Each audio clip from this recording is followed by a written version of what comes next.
Welcome to What's My Thesis. I'm Javier Proenza, and today my guest is Laurie Steelink. Laurie, you run Cornelius Projects?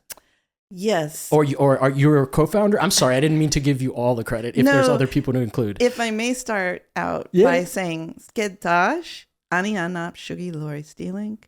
I'm Akmelo Atom and a member of the Gila River Indian community from Arizona. And I'm from Arizona, from Turtle Island. And I live in San Pedro, which is on the homelands of the Tongva, Gabrielino Tongva. And yes, I am the founder of Cornelius Projects, which is in San Pedro. Yes. Oh, thank you for not making me say the name, the full name. It's all right. That would have been very embarrassing for my simple ass. Well, cool. So we literally just had an entire conversation about all the things that we can't say on the podcast because we needed to get them all out. And it wasn't all gossip. It was like some of it was intensely political too. So I appreciate that. But you were getting into some.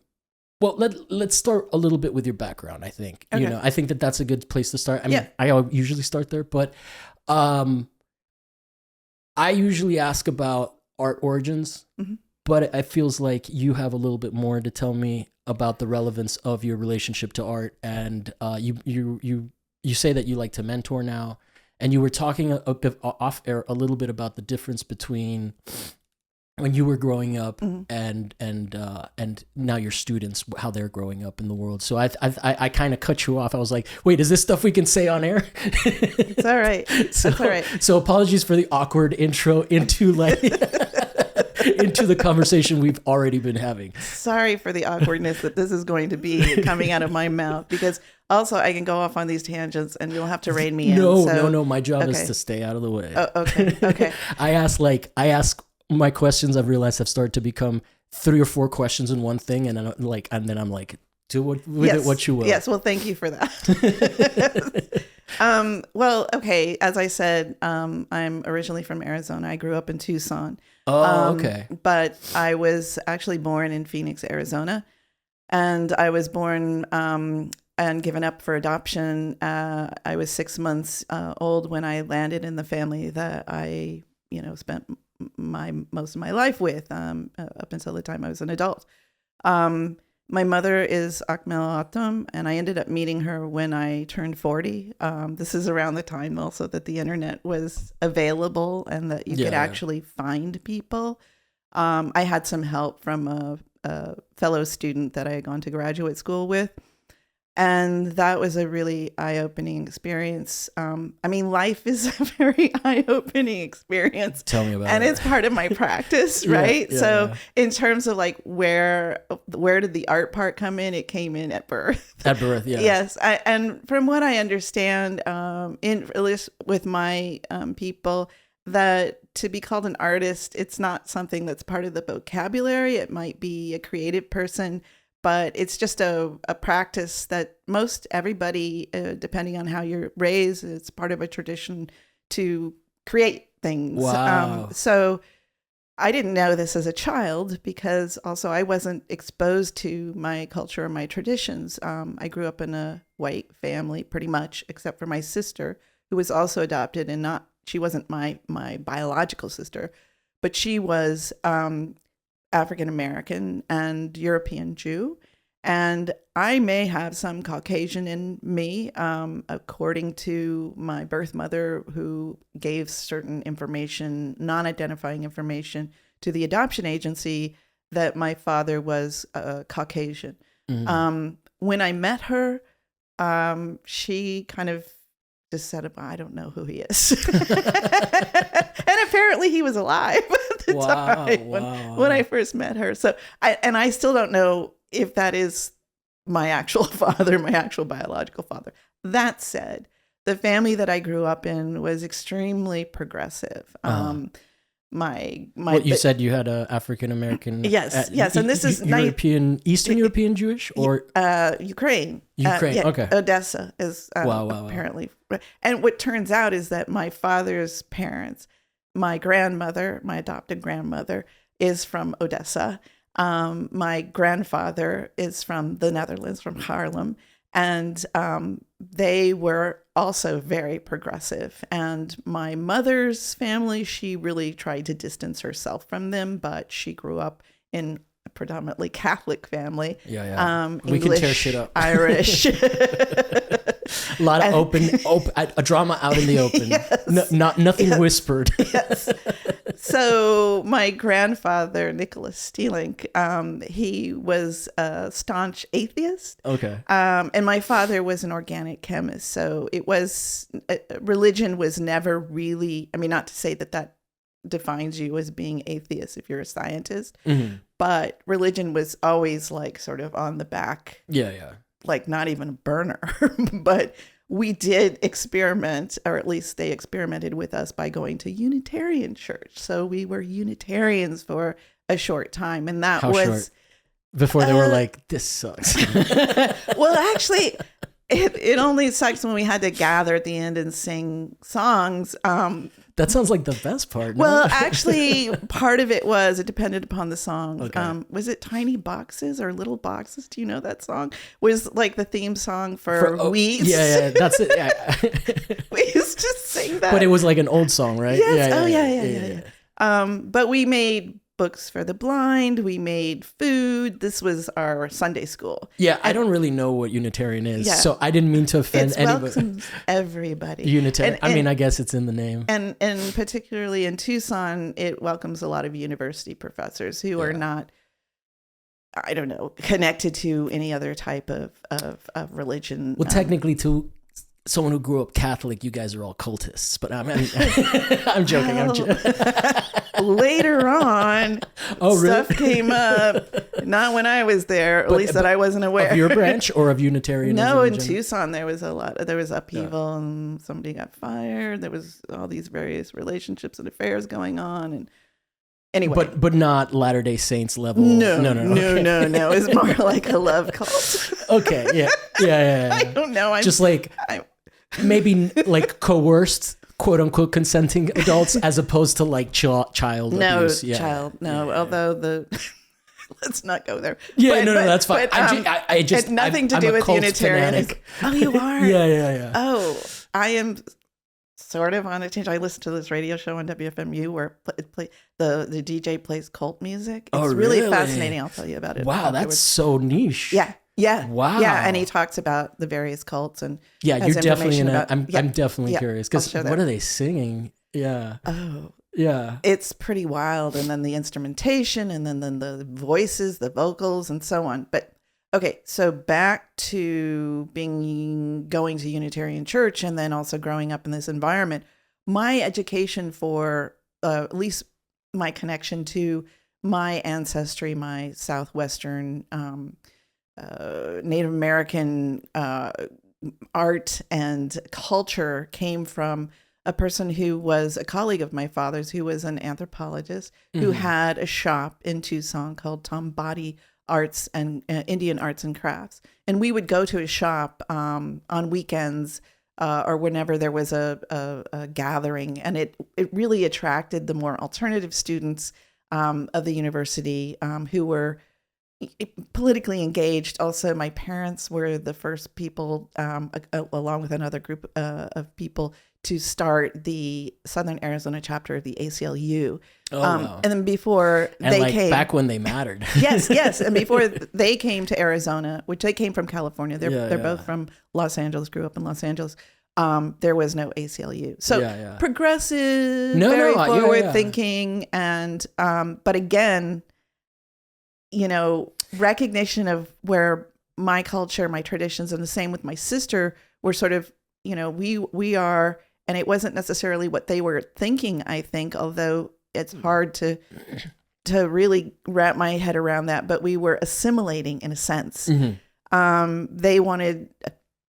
They couldn't have children of their own, and this was something that they wanted to do. So, we grew up in as we are now, in a predominantly white society. And so it's funny in LA where I live, it doesn't feel like it's predominantly white, but but if you just go a little bit, and I imagine San Pedro is too, Well, it's the institutions, and I mean, we can get to this mentoring part because I just recently, last semester, so I was hired as a native scholar in residence at Pitzer College, one of the 5 Claremont colleges out in Claremont, which are PWIs.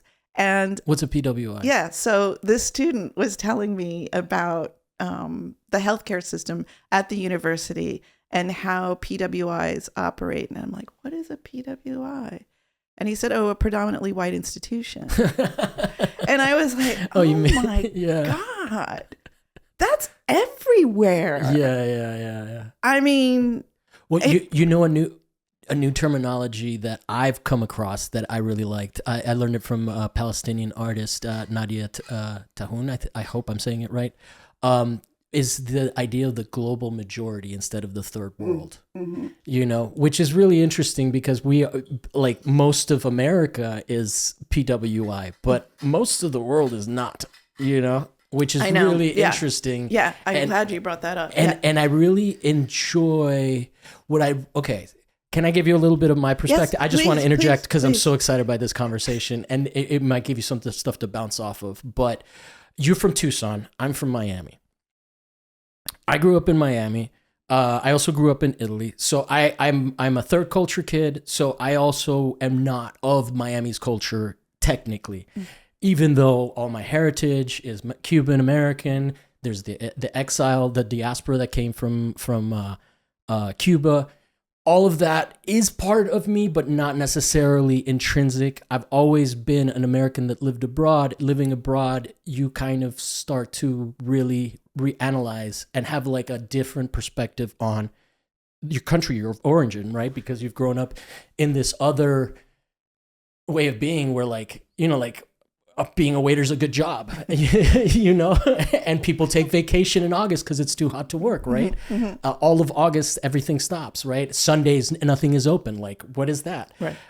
No malls. Everything is in an individual store. You come over here, it really stands out. Now, when I came to LA, I was thinking very much in terms of like movies and stuff like that. In fact, one of the things that I first realized is how different the light here is than it is in Miami. And I remember being like, oh, it looks like the movies. And it was like surreal, Now I've lost that because I've lived here long enough. It's no longer foreign to me. But the thing that's really, really, really become clear to me, as I joined the art world and all of that, is that there is this whole city is gentrified. We were talking a little bit before. I asked you what was California called before the border moved, and we were like Mexico. but yeah, and that is very present versus a place like Miami where there was an exile, a diaspora, and it cleared out a whole community of there was huge white flight. One of the things that my mom always tells me is that Cubans came over, they started working really, really, really hard in these businesses, and then ended up buying the businesses from the owners, and the owners just left, right? So that's why Miami is as Latin as it is. It wasn't already like that. It was a result of politics, right? Global international politics.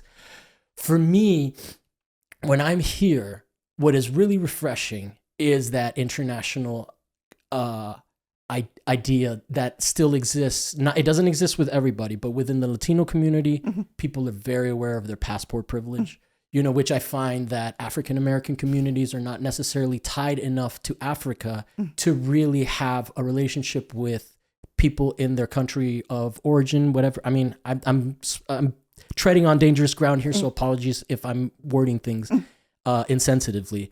But I think that for communities, Latino communities specifically, and other communities like maybe Palestinians and whatnot, we are very aware of what America is like outside of America. And to me, that is an interesting thing that happens here that I really like. But there is a whole community of what was it, PWI? Like the PWI element of this city that is basically not native to this area is very blind to that and completely blind to that. And we've talked a little bit about how progressives out here tokenize, Mexican people and try to appropriate them as like, I'm thinking of them, when in reality they don't agree politically, because a lot of people are conservative that don't believe in abortion for whatever reasons, for colonialist reasons. I'm not saying that it's not racist, the origins of that, but to me, that all of that is really interesting. What are your thoughts on LA, and what are your thoughts on that aspect of it? Because it is a two-tiered society. It is like there are two bubbles that exist here that do not cross over, and I find that very interesting. And you're when did you move to California? Okay, so I'd say there's more than just two bubbles, but no, that's fair enough. That's fair. No, you know what? And that is erasure, because there is a huge Asian bubble that I didn't grow up with here. In Miami, there are not as many Asian expats. Yeah. And so that is very fair. Yeah. I didn't mean to like diminish it into. There are several bubbles, but there is a Latino bubble that is very separate from all the other ones. Yeah. Yeah. Well, I mean, I can speak from my perspective. So, having been raised in Arizona, but also been afforded many opportunities. I went to art school at the San Francisco Art Institute in San Francisco. I lived there for a few years to go to school. Then I moved back to Arizona for a year, and then I moved to the East Coast to go to graduate school, and I lived in New Jersey, and then I lived in New York for a while, and then I moved to Los Angeles. So as a child, we would come because my grandparents lived here. Now, what I experienced as a child growing up and seeing Los Angeles over the years, and this was, in the 60s and the 70s, my grandparents lived in Boyle Heights. And, and that was at that moment when we were visiting in the early 60s, predominantly Jewish area in Boyle Heights. And they lived in an area called a development called Wyvernwood, which I think still exists, but it was like this open community where there was open space in between the individual apartments and houses or condos, whatever you want to call them. And for us, it was very freeing. It was a really wonderful community, but also there were Latino people also part of that community in that area. And so we were exposed to a very multi-ethnic, Los Angeles. Even though my parents were white, they also were early activists. Like I said, they started the ACLU, but even within Los Angeles, they were, my mother was a member of CORE, the Congress on Racial Equality. And that was an organization that helped to, the idea was to end racism, but equality for Blacks, and was very active in that community. And she was also active in helping people, the Japanese who were going to concentration camps and sending them care packages and then helping them when they came back to Los Angeles. But they were also involved in these communities.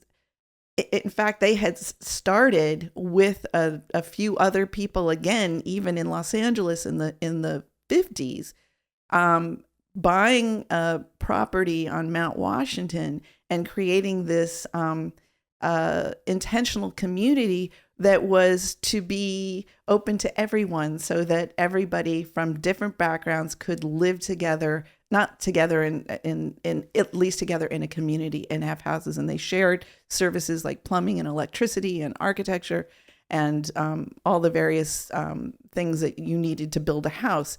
And it was sort of this utopian community that didn't really take off because these... My first question is, was there a lot of open sex? Not that I'm aware of. Okay, but... then it failed for other reasons. Yes. But anyway, so those friends, those groups, which were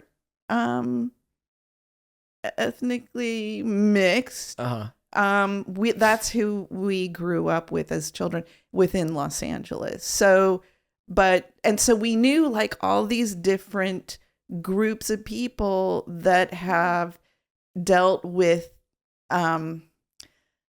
being living in a predominantly white area or institution. PWI. Yeah. Yeah. So just to I'm not sure if I'm answering your question. It's but okay if you're it's not. Sort of like I forgot it at this point. meandering, I don't know, path of trying to get to what we're really talking about. This notion of PWI. Yeah. And you asked also about how different the students' environment is now and compared to what it was for me growing up. Yeah. And I had a lot of issues growing up because I was different, because I was in a predominantly white institution in terms of elementary school, junior high school. And then when I went to high school, that's when things started opening up and there was more diversity there. But it was still, again, a predominantly white institution. No, for sure. And so this is the place where I started to recognize the differences, and I also started to recognize how I would be treated differently by the educators. And in a sense, pigeonholed. And this one, he was a professor. I went the last year of high school, I went to what was called special projects, and that turned into university high school. And this one teacher who was revered by all the students, called me out and said, oh, you're so quiet. You're like my wife who's Native American. She's very quiet. Wow. And this was in front of the whole class. And of course, because I'm quiet, I didn't know exactly what to say, but that really stuck with me. Yeah. And then you also have other people treating you differently, your fellow students treating you differently. And so I grew up with that. And then I went to school. I went and studied at the University of Arizona, and I went to Pima Community College and started kind of just dabbling here and there. But it wasn't until actually I started working in a hospital as a transportation attendant that I started meeting all these people that were really into punk rock. And there was some diversity in that community. Yeah. And so that's where things started opening up for me and me, in a sense, like there was this inner rebellion of like my past of like, why didn't I speak up about these things when I was confronted with it? And now how could you know? No. And so this is the difference between like what I'm experiencing now with these students who are very vocal and they're very articulate because they also have each other. Yeah. And because there's this organization, the Native and Indigenous Student Union, and the NIE, which is the Native Indigenous Initiatives, which hires students to organize the Native and Indigenous student population within these 5 colleges and to hold these events and gatherings and to hire a Native scholar in residence, which is funded by the San Manuel, basically casino, but to bring in elders. And I guess I am considered to be an elder now, considering I have gray hair and I'm older. You look amazing though. Oh, thank you. I should be so lucky. Yeah, I love your beard. Thank you. But and I'm not a scholar in this fact. I don't have a PhD, but I have I have a lot of life experience and a lot of work experience and operating. An LHD, life HD. Yes, exactly.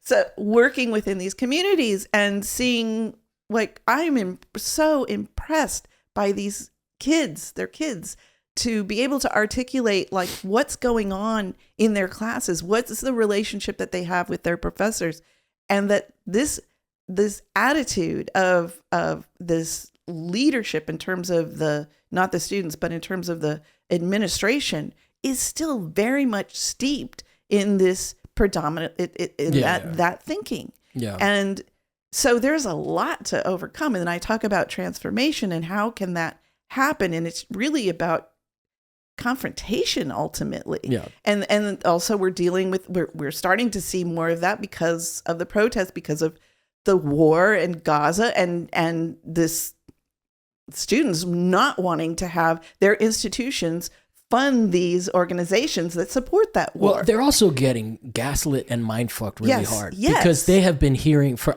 fuck's sake, they've been hearing nothing about anti-colonialism for so long, and now they're being like, that is enraging to me. Like, I mean, you can see it in me, I can feel it in me. No, like I feel it from you. Yeah, that is so frustrating, and you know, and look, I everybody's gonna vote however they want to vote, but one of the things that I find really disheartening is that the second Joe Biden stepped out of the race, now nobody's posting videos anymore. We just had some of the craziest things happen in Lebanon. Yeah. And they've been talking about taking over Lebanon for years. And so for me, that is also very heartbreaking. Yeah. You know, it's one thing if you're going to vote for somebody, but if you're going to shut up, like, and it is silent. And now I have, like, I saw Melina Paris recently when I first met you at the other day.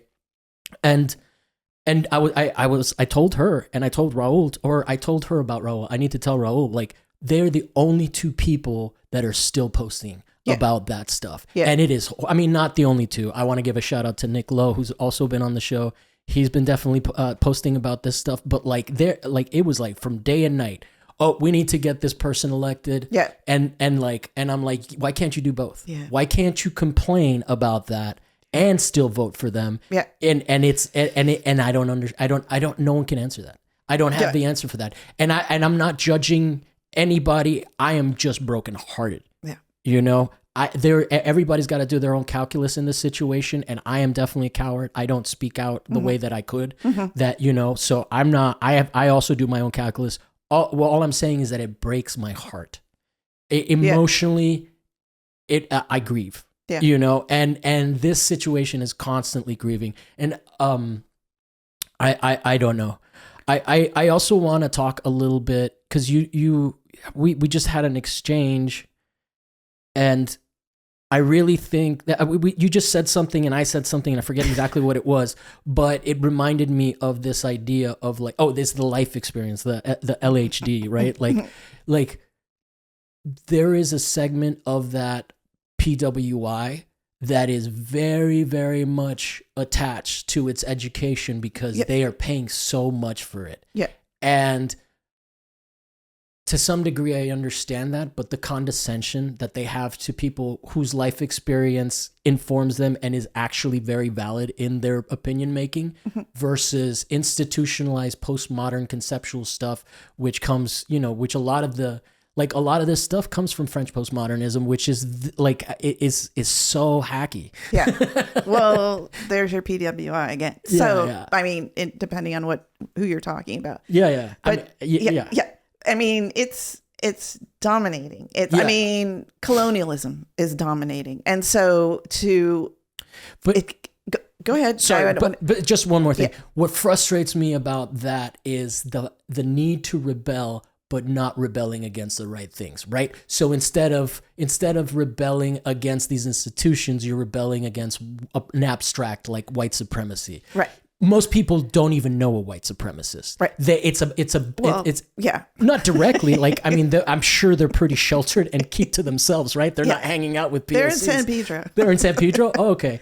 Well, I mean, I'm from Florida. Everywhere. I'm from Florida. Yeah. So I have no disillusion, but most people that are getting flagged or getting tarnished as racist because they're Republicans or because they vote for Trump, like, no, I don't buy that concept. You know, like that is an example of how you're living in your bubble, because I know a lot of black people that support Trump, and I know a lot of Latino people that are not Cuban that support Trump. Right. Yeah. I thought I caught you there. I actually don't know very many Cubans. I know people who know people that are Cuban but I don't know, like, you can have a liberal bubble in Miami. It exists. And it's a pretty fucking big bubble because it swung elections up until the Democrats stopped campaigning down there. They just decided we're not going to fucking go down there, you know? So it to me, all of that is very infuriating. But let's talk a little bit about your art. Actually, I want to ask you a little bit about Tucson, because I read do you know who Barbara's Kingsolver is? Yes. Oh, okay. Yeah. I read Something Dreams. It was like I'm horrible with retaining titles. Yeah, it's but bad you know, enough with names, but that's how I. yes, That's my yes, experience yeah, of Tucson. I've never been there. yeah. I've read a book that was very descriptive. There was like cockfighting. One of the characters was into cockfighting in that, and it was just really cool. Like it was just an interesting thing. Yeah. I had to do a report on it, and we had to do like a newspaper from the town. Oh, from nice. Tucson. Yeah. And we got a D for tone because I made a commercial advertising cocks. Fast and agile cock. And it was all about cockfighting. That's great. What level were you at when you did that? I'm just curious. This was, I mean, I was in high school already. Oh, so okay, yeah, okay, it must have been like 10th grade maybe. Was it the 11th? bean trees? Is that what you're talking about? No, Like, it's like something dreams. It's a love story. Anyway, whatever. Okay, But I loved it. Right. And then I dated someone who had lived there too, and I've heard very nice things about it. Yeah. I also like will go online and watch YouTube videos, and people are like, "It sucks here," but I'm like, "Fuck you." Oh, I know. Yeah, yeah. It's crazy to see those videos. No, when I was growing up, it was a wonderful place to be. I mean, in terms of having that connection that my father had, which was being the professor and being very well liked, and he ended up being the chairman of the faculty for a while, and he was involved in city politics again in the ACLU, and that community, being immersed in that community was, I mean, I don't know too many people that had that experience, right? And I felt like I really learned a lot in terms of acceptance, and there's the need for diversity, which is something that my parents were always stressing. And it seemed like Tucson was open to that, was amenable to that. And there were various programs and so on that did embrace that. Yeah. Because it suffers a little bit of what what Florida does, right? Where you guys have like the headliners that are racist, but like I'm sure there's pockets of very understanding and sympathetic people, yes, right? Yeah. Noam Chomsky moved to Tucson. Yeah. Anyways, the punk community, because that was what, in a sense, I was embraced by in a very abrasive way.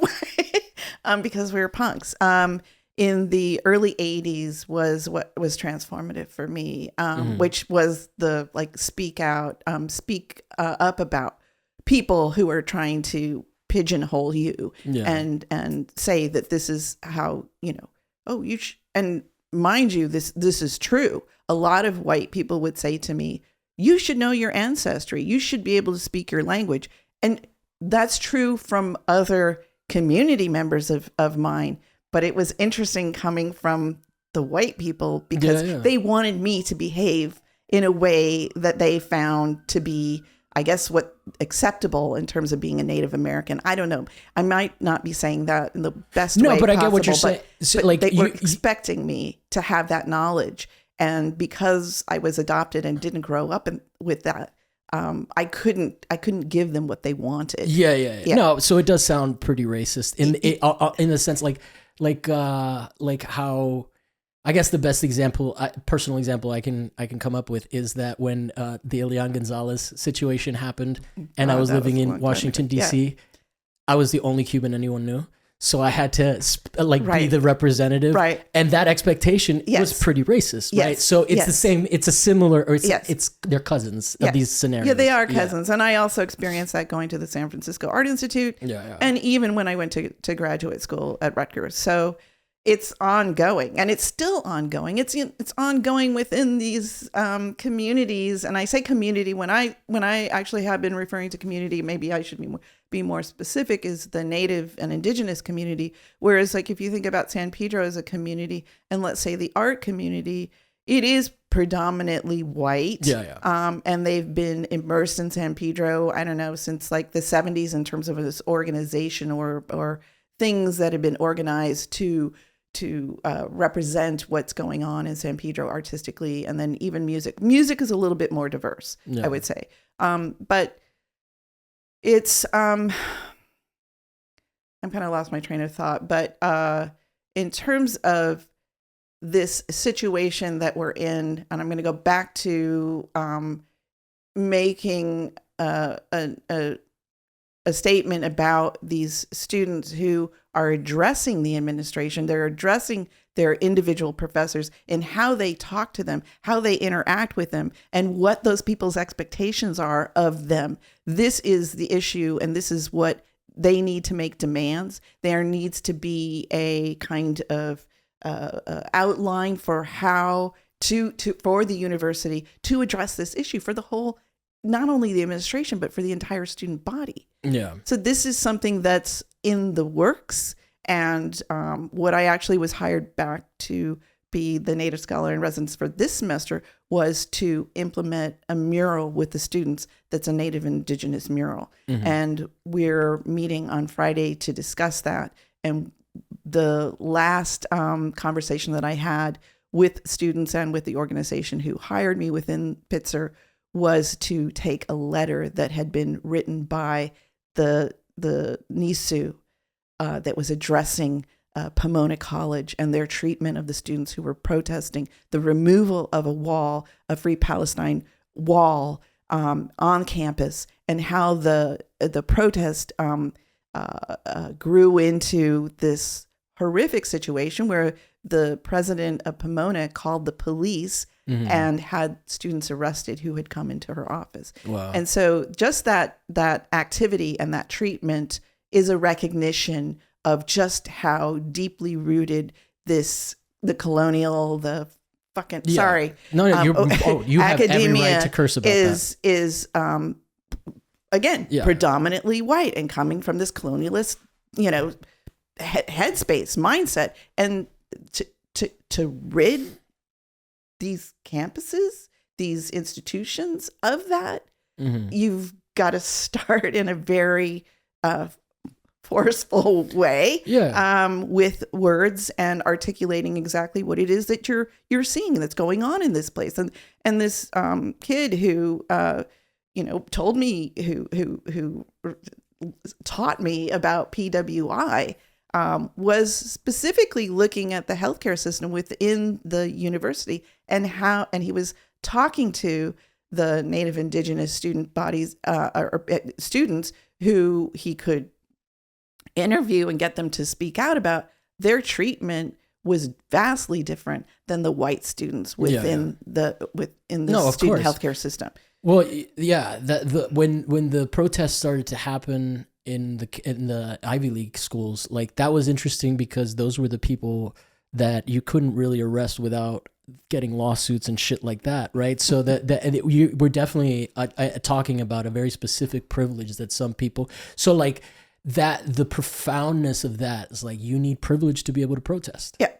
Yes, it is true. And this is the society that which is why a lot of the civil rights movement stuff, the stuff of your parents' generation, because that is, and your generation too, because you're my mom's generation, right? So like, I want to be careful about how I say this, but I know, like, I don't want to. All right, as kids, me and some of my siblings, I'll include myself in the frustration. But this includes some women, female born, and sisters and non-binary members of the family. We get a little frustrated with my mom. She has a hard time asserting her feelings, and it's really hard to acknowledge. It's really upsetting. It's like the limitations of how you were limited. Patriarchy. The patriarchy, and it's a very, very frustrating thing. And it must be, and on the flip side of that, it must be interesting from her perspective to see her kids have entirely different expectations. Yes. So I think that is an interesting relationship that you have with that, and you wouldn't have it outside of academia. So I don't necessarily want to I want to exclude that part from what I'm about to say. Okay. But going back to what I was saying about the institutional power of academia, like, I think there's a over reliance on the idea of experts, because like basically you can just go to one of these institutions, make up a new like disinformation expert, and because you went to some fancy school, you know, now you're an expert, but yeah, no, you know what I mean? So I think there's an interesting thing happening right now where I feel like to a large degree I am anti-academia because of these systemic issues that we're discussing. Now, I am very careful in how I word that because I'm not anti-intellectual. And that goes to you know, so the faith in these institutions is almost like it's not what it was for when you guys were you know going to school. It doesn't even cost the same as it did for you guys, right? I had to choose not to go to school because I just didn't, you know, I didn't believe in it enough, honestly, to because I've been called on the fact that, yeah, there are programs that you can get into for free and then you can get a stipend and all of that. And I just did not have the desire to become institutionalized, to learn that way of that worldview specifically. Yes. And that's something that I don't talk about. I usually just say that it's about the money, but I have, like when I went to, I got into CalArts, they offered me shit. They offered me $1,000, wanted me to pay $160,000 per year. So that would have been 300 grand. And they told me when I went to visit that they were going to tear me down and build me back up. Oh, and what is that? Sounds like the military. That sounds like a cult. Yes. Right? Which is a cult. Yeah, exactly. Yes. And you look at all these rivalries. I'm not just singling out. I'm sure there are similar mindsets, right? Like, you know, if I was a fucking med student and I didn't get to sleep as much, I would be very upset if the requirements were changed. And I was like, that's not how you do that shit. So I think there is like a generational bullying element to education, which it doesn't seem like you're a part of, but that was my experience. That was definitely my experience in undergrad, and and I just didn't want to continue that. Yeah, it is different in terms of my generation and your generation, and what is like working with these kids who are paying a lot of money to go to school. Some of them are on full scholarships, but their perspective is completely different. I'm learning more from them than I think they are from me. Yeah, that makes sense. And this is where it's like, wow. Here I'm getting also some compensation for being in this position and being able to share my knowledge and my experience with them. But at the same time, they're telling me about what's going on in their classes and their lives in this situation. And most of them come from outside of California. Mm-hmm. So they're, you know, the person who told me about the PWI is from New York, originally Taino. So they have again a completely different perspective, and there's somebody who's from DC and who grew up also with their traditions and culture. And so I'm, like I said, it's this very eye-opening experience for me, and even just the process of digesting all that I'm getting from them and processing it through this and the experiences that I've had. Given the knowledge and also the upbringing, is an incredible kind of like regurgitation that is very fulfilling. It's like a great a meal in a I mean, that's not no. But it's the satisfaction. I get the metaphor. Yeah. It's like when you're full and you just feel happy. Yeah, you know? And the heart feels good. Yeah. All of it. It's is very fantastic, and I'm just so grateful to have been chosen to be that person, but also to get the exposure of other faculty too, who also recognize, and you know, they're getting a salary, but recognizing the situation that they're working within. And these people are also Native or Indigenous, and Native and Indigenous. And so it's just an incredible experience, and it's informing. And then you asked me also about my practice, which I would say anything that I do, including this, including any conversation that I have in my studio or even with outside of my studio at various art fairs and in the at Pitzer or in the community of San Pedro, and the work that I do in my studio is everything informs it. So now, when I moved to San Pedro, and also I should be calling it San Pedro. I know. It's just been so ingrained. The locals call it Pedro. Quick question. Yeah. Do you speak Spanish?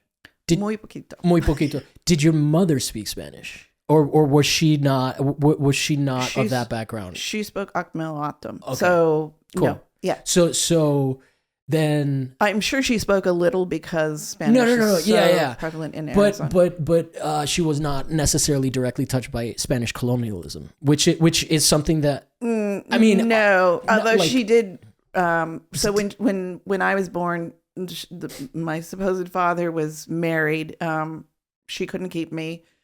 And a family member who tried to get to the hospital in time before that I was taken away, shortly after I was born and then put in a foster care, wasn't able to get there in time to adopt me as her own. But Sandra, my mother, ended up marrying a man named Villalpando. So I don't know what his background was, but my half sisters and brothers, they don't speak a lot of Spanish, but I believe that they were exposed to it. But my mother and my siblings mainly grew up on the reservation, so they're communicating within the community. But the I guess the distinction I'm making is like maybe Arizona was never part of Mexico. Is that kind of, or was it? Yeah, I mean that region was. That region, I mean, okay. I'm not so great. I guess they just managed the history of the boundaries, which I don't believe in, by the way. No, and then also, I want to say that my people, the O'atom, which are closely related to Tohono O'atom, which is mostly known by the predominantly white Indigenous Papago, and my people are known as Pima.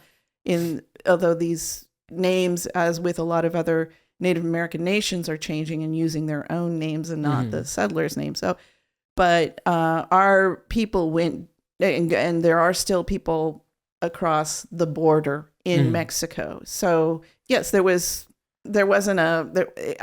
it was Mexico, but no, it wasn't Mexico. It was Turtle Island. It was our land. Yeah. Yeah, no, but it's interesting because I also know Emmanuel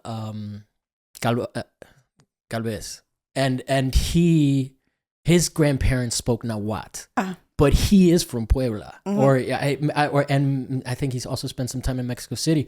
But to me, it's interesting that not everybody that was native in these communities was assimilated and became Spanish speakers. Right. That's something that I didn't know about until I started to speaking to people who came from that background, which I find really interesting because. I don't know what that means, but the implications are sort of that using the bubble metaphor again, that they were able to sort of still stay within a cultural bubble. That's not to say that colonialism didn't affect them. I worded it a little weird. That's why I want to clarify that. Yeah. They were untouched by Spanish colonialism is not appropriate. Yeah. What I mean is that they were not assimilated is a better language into that. So yeah, no, but to me that's fascinating because these are things Miami boy's not going to know this shit, you know? Right. Like, I mean, I know that there are Native Americans there, but there's not the level of integration that. They were. Yeah. Yeah. Shoot away. And it wasn't by Cubans, motherfuckers. They were already gone when we got there. We shoot away the whites. I can't speak to the history of Miami or Florida, but I know that there was a substantial population of indigenous peoples living there. No, for sure. I mean, Miami is an indigenous word. Yeah. Right. Otherwise, it would be Miami if it was a Cuban word. Miami, which in Italian means "Do you love me?" Right, and doesn't it mean something about taste too? I don't know. No, I'm thinking of umami. Sorry. Okay. Well, we're at like 50 minutes, and I know. No, I'm not. There's no time limit on it. I want to, before we go any further, ask you about Cornelius. Okay. Because that was my first question. And I'm getting back to it. So I moved to San Pedro in 2012. And before that, I had been working as a director of an art gallery called Track 16, which was at Bergamot Station in Santa Monica. And then we moved to Culver City. And then when they moved to downtown LA to the Bendix building, I moved to San Pedro. Actually, I moved to San Pedro before then. But it was sort of like I'd been there for close to over 20 years. And when I had moved down to San Pedro, I had this, I was offered this amazing space that was big enough to actually think about devoting a portion of it to showcasing the work, the culture, the history of the harbor area of San Pedro. And my job basically ended at Track 16. And because of this experience of having worked with artists, having curated shows, run an art space, I decided to open my own. And this was a way to get to know the community. Yeah. I kind of knew a few people in the community, mostly the punk scene, the alternative music scene in that area. And then there were a few artists that I was aware of. I knew of Angels Gate Cultural Center. And so because of the work and my experience at Track 16, it was kind of like a nice exchange to have with this experience and to be able to connect with some key players in the community to think about showcasing the work, and particularly this one artist who I got to know, who knew everybody in the music scene, in the alternative music scene in San Pedro. His name's Craig Ibarra. And he also chronicled the music scene on his own. He was a young kid and going to punk shows and then put out a little magazine, a zine, and was doing these stencil paintings. And so he was my first show. And everybody came. Everybody came who he knew. But then because of just the nature of San Pedro and it being small, people started hearing things, and then people put me in touch with other people, and I was on a podcast, and then... What podcast? Oh, well, it's kind of sad. It was a podcast called That's So Pedro, and it was started by my friend Angela Romero, who's no longer around. Oh, I'm sorry. I just love to plug podcasts. Yeah, well, I don't even know if it's archived anymore because she was involved in all sorts of activities that were promoting San Pedro. Yeah. Or she would call it San Pedro. Yeah. And you gotta let some of these things go. And she was of Latina ancestry and Samoan. Samoan. Oh, yeah, wow. Yeah. She was a really wonderful human being. I'm really sad that she's gone, but she was supportive. And then the local left-leaning bi-monthly paper called Random Lengths, who's like just a block away from where where Cornelius Projects is, picked up on it and promoted the space. And I kept the programming going pretty consistently, really kind of more focusing on artists. But then as I met people, one of the artists actually that I showed, who was from Germany and who had this loving relationship with San Pedro, was taking pictures from his, viewpoint of San Pedro, and then going to the Historical Society and finding pictures that were very similar, but there's obviously been a lot of change or no change at all. And so that invited the Historical Society in, which was a nice layer to include within the programming of San Pedro because it opened it to another audience. And then quickly that opened up this, because this artist his name is Tim Maxiner, was involved with this person who was a member of the Brotherhood. Oh God, I'm going to say it wrong. The Brotherhood of Street Racers. That's my homie. This has been, oh God, sorry, Donald. Donald Galaz. It was this organization. It still exists. But there was a guy who had been apparently military, but he's part of a Black Power movement, and he was a street racer, and he got, he wanted to find a safe place for people to race their cars. So he worked with the mayor, and the port, and managed to create this raceway on Terminal Island, and it brought people from all over Los Angeles. Dude. I mean, there's amazing Is it photographs. Still there? No. Oh my God. The space I was like going to drive there now. I'll share. I think we still have a page or something that has these images. But people from all different parts of Los Angeles who would normally be in not necessarily get along with each other, and they would compete on the street. But here they could compete safely, and it becomes a community. It became a community because you got to protect that spot. Was really diverse. It was, I bet, incredible. And it still gives me chills that kind of thing should be able to exist, and the port should allow it, but because of Homeland Security and so on, that kind of thing is almost like not impossible to happen. But so, that's so cool. Those communities, I mean, those are brotherhoods, like they fight, and they might even get into fist fights sometimes. But then they're hugging and they're like, oh, I love you, bro. Well, because who else are they going to be friends with? Right. And because they love the same shit. And if your car broke down and you needed a carburetor immediately, everybody would come and they just want to race. Yes. According to some sources, Tom Bradley, the mayor at the time, said that crime rates went down. Oh, really? When the Brotherhood of Street Racers and Terminal Island Raceway was happening. Yeah. So what is the programming that you focus on? Is it mostly highlighting San Pedro? Yes and no. We've been programmed by the PWI. Yes, I know. Don't even get me started on Los Feliz. Yes. So right now, I would say that Cornelius Projects is a little dormant because I've been busy focusing on the work that I'm doing in my studio, and then the work that I'm doing outside in the community. Mm-hmm. I'm going to be getting back into that in the new year. But the primary focus now is to also include all of the harbor area. And I've done, I some of the shows that I've done were music related. Joe Biza, who's from Wilmington, mm-hmm. right? We did an exhibition of his work, and he's an artist.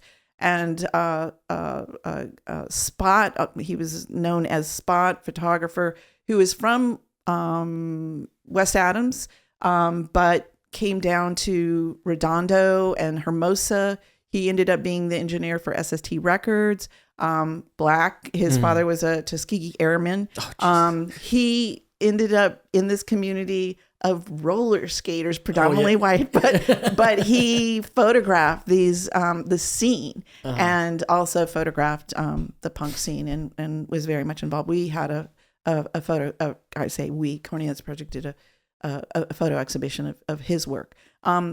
I would like to continue with this. Really kind of focusing on diversity, and also connecting more with the Indigenous and Native community, which I have with getting involved with the Mini Winters Gathering of Elders. Yeah. Number of fundraisers and also related exhibitions have taken place at Cornelius Projects, and I want to continue with that. Gloria, if you guys want more about the Many Winters Gathering, I think I did a separate clip from when Gloria was here. Yeah. Because she's one of the leaders of it. No, we're on the organizing committee together. Okay. Yeah, and she curated this amazing exhibition, which she included me in because I'm part of the gathering community at Angels Gate Cultural Center, and now she's actually an employee of Angels Gate. Park. Yeah. No, it's fantastic, and she's a fantastic artist and just an all around amazing human being. No, so, she's a sweetheart, and she, you know what, like sometimes people come on the show and they're like, all right, peace. She's like super supportive, which is why she was like immediately like, yo, you got to talk to this person. And I'm always happy with that. Like, cause I don't interact directly with Indigenous communities. So when someone helps me platform someone like this, it's amazing to me. Yeah, I would love to give you some names of people. Absolutely. And look at the conversations I can have with you that I can't have with anybody else. Yeah. You know? So I really like this is because, I mean, there are very real things happening that people are blind to. And I am not from here, but because of where I'm from and because of how I grew up, I can see what happens here, and I can speak to people about what happens here. So to me, it's a privilege to be able to speak Spanish and to be able to connect to people like this, because I see people that don't have that ability, and their whole perspective on LA is different than mine. Yeah. You know. Yeah. And it I feel like they're missing out on something because it's such a beautiful community, you know. And one of the things that is interesting, kind of going back to like, you know, the PWI element of it, is that I just had Jacqueline Valenzuela. Do you know her? She shows at Spaces down there at Moonzone Gallery. Okay. But she's like a Latino artist who was just born at the right time. And she acknowledges this. This is like, and I'm like, I'm so excited for her, you know, because it's like it wouldn't have happened before for her to reach that level. You know, she's got like 21,000 Instagram followers. Like she was a get for me, you know, but she's like super people are super sweet, supportive. They like that. They like that I'm doing this, and and you know, they're not like, some people get bitter and jealous, you know, but other people are like, oh no, this is great. You know, like you're platforming my friends. Let me promote it, which I love that. Right. But yeah, she's like, that is such a strange thing. But then I've had Christopher Reyes on the show, who's at Charlie James Gallery, and he was talking about like, well, how sustainable is this? Because it's not a structural change that leads to these successes, right? The people still making the decisions are primarily white women empowered by white money, by white men's money, right? Like the patriarch. Yeah, exactly. So even though there are more women running stuff, you know, and you know, like one of the things that was baffling to me, I keep bringing it up, is the biennial at what's the Whitney biennial. Biennial. That one was like, that one's called Even Better Than the Real Thing, which is like a Bono lyric, who is like super imperialist, propaganda promoter, always like, you know, like, wow, like neoliberalism at its peak. Right. And so all of that is fascinating to me, like structurally how that happens. So I guess like what you're saying is like, the dam has kind of been, or what I'm saying, not what you're saying, what I'm saying is that the dam has kind of been broken. But like, is it sustainable or is it a trend? That's one of the questions that I ask here a lot. And I think that a lot of people are legitimately concerned about, okay, I'm doing well now. Right. Like, but is this a trend? Yeah. Are we going to go back to the old ways? Right. You know, and I had Nick Lowe on the show, and he's been around since like the 90s. And even he acknowledges like, no, there was a scene here. It just wasn't accessible to everybody, you know? So that's interesting. And I think it's important, the work that people do to sort of break that down. So Charlie James Gallery is like a really, really good pioneer in that space, you know? But again, Charlie James is a white dude, you know? So it's admirable, but at the same time, it's not, it still falls under the PWI. Yeah. And capitalism, right. Yeah. Which is a driving force for. Yeah, and it puts people in a position of having to stay relevant to the market. Yes. When it's also like LA has never really shown, like the Deitch show, like I saw stuff there that is like, basically it was like it made me feel like the gallery was like the white cube that was protected from all of Los Angeles. And then all of a sudden, like Los Angeles seeps in, you know, but like, how long is that going to be interesting in that market? So I'm hopeful. I'm not, but these are anxieties that are very legitimate, because like, yeah, things are changing. You know, it's like when Obama got elected and everyone was like, yeah, we did something. Wait, no. Whoa. What are we doing now? Yeah. Yeah. You know, like we were so proud of ourselves. Well, and will we be proud of ourselves this time around? I know, right? Jesus. Yeah. Yeah, I mean, that's a whole nother conversation that we can. We don't have to talk politics. Like, okay, No. no. But in terms of the market and what's driving it, and if it's sustainable, that's where I kind of start to backpedal, because I try not to get too caught up in that, and that, what I'm doing in terms of making work, I don't have expectations that I can sell my work at all. And I'm not making it for the white cube either. And when I do get approached to put my work in the white cube, I have to think about it in a way where is that white cube? Who's coming to that white cube? Am I being exploited? Exactly. Am I being used to make white institutions seem more open when they're actually not necessarily that way? And I just want to be clear. I'm not saying that that's what's happening. Charlie James is very different. Charlie James is awesome. I just want to be very, very careful. But no, he is not exploitative. He is empower. So, I mean, in my experience, no one that I know a bunch of people that work with him and they all like him. So no one's ever said anything shady about him. So I'm going to continue. Keep looking at the camera. I'm telling the truth. I swear to God, I'm not calling out Charlie James. I like Charlie James as one of the best places. I can stop now. I'm going to say you can also edit this out if you like. And on that note, I have to go to the bathroom. Do you really? Yes. Okay. Well, I'll definitely cut out. We're an hour. We can just wrap up. Okay. Okay. So then, is there anything that I haven't asked you? Sometimes putting my foot in my mouth is funny. It is. I'm laughing. So I don't cut it out. We'll have to see. We love you, Charlie. That may or may not save you. Yeah. Please show me someday if I ever get my shit together enough. No. So what's it called? Yeah. So is there anything that I haven't asked you about that you maybe want to drop right on the out, on the way out? Well, let me just kind of finish up with that white cube thing and addressing this notion of being an artist and having, I guess, certain expectations or desires to get some kind of recognition based on what you do.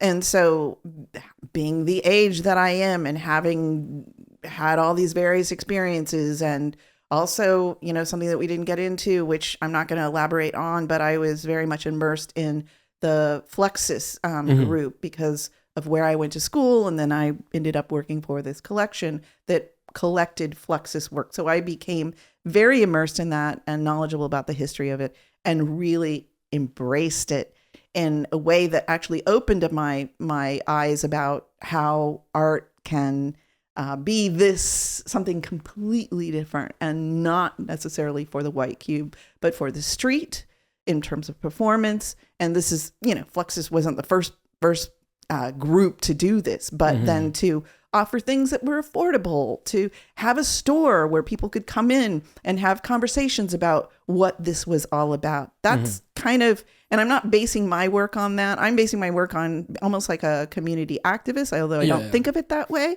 I've not labeled myself that way, but having Cornelius Projects is a way for me to invite people from the general public, and anybody who wants to make an appointment can come in and see the space. Now, as it is, I have an installation in there, which I call a living installation because I live with it and it's constantly changing in my head and physically. And it will continue there will be layers added to this. It may be my magnum opus for all that I know, but that activity, that layer of engaging with the public is part of my work. It's part of my practice. It's not that I'm necessarily working for the white cube. I'm not. And I think more artists should think about how they produce their work. And I think there's a lot of people that think about that. And I think all you can be an artist and not be in the art market or chase that. It's it's another PWI that you can either choose to be a part of or you can do your own stuff, which I definitely encourage and think is a very healthy way to approach art making. The art making pretty much, I think, ultimately should be for you, and if you're not liking it, then why are you doing it? But thank you so much. I really appreciate you coming. Did you come up from San Pedro? Yes, I did. Okay. Well, thank you so much for making the drive. Masapa. And thank you guys for watching. Like and subscribe. Give us 5 stars where you listen on whatever platform. And we'll be back next week with another guest and another topic that may or may not be art related. Today was art related, but also very, very culturally and geopolitically intense, which I really like. That's like one of my favorite things. So Fantastic. I love that I have a sign off that every time I have to evaluate how like I can't help myself. But anyway, thank you guys for watching. We'll see you guys next week.